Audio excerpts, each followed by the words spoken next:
In May of 1845, two British ships, HMS Erebus and HMS Terror, set sail into the Arctic.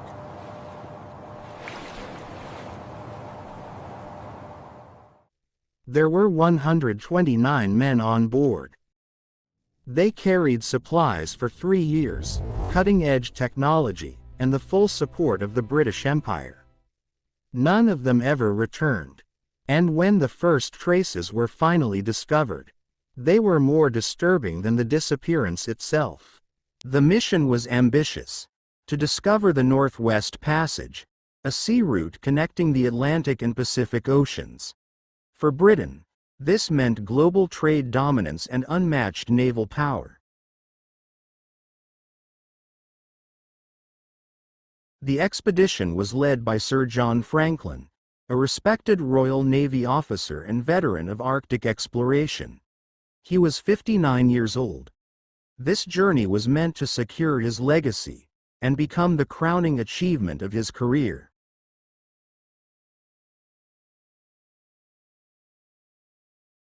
The expedition departed England on May 19, 1845.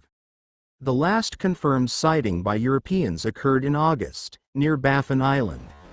After that, only silence. By the autumn of 1846, Erebus and Terror became trapped in the ice near King William Island.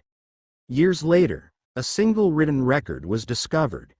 It stated that Sir John Franklin had died in June of 1847. The ships had already been locked in ice for nearly 2 years.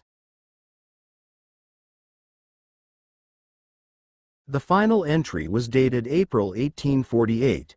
After that, nothing.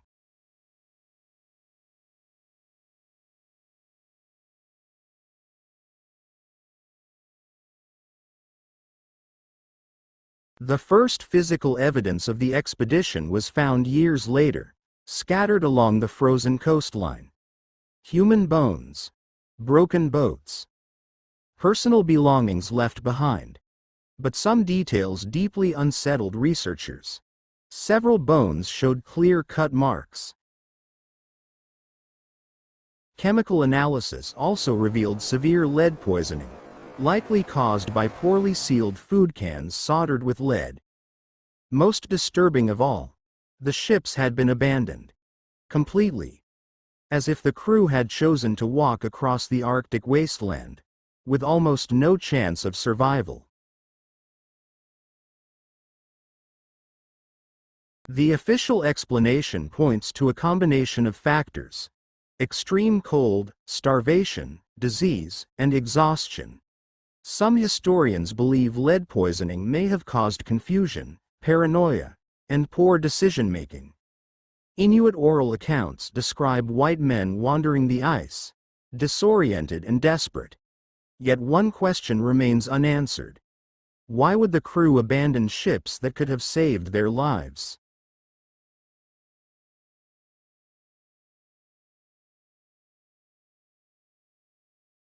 All 129 members of the Franklin expedition perished.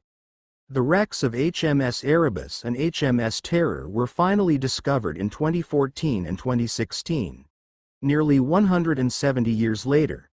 And while we now know more than ever before, but the final days of those 129 men remain unknown, lost in the shadow of history. Which theory do you find most convincing?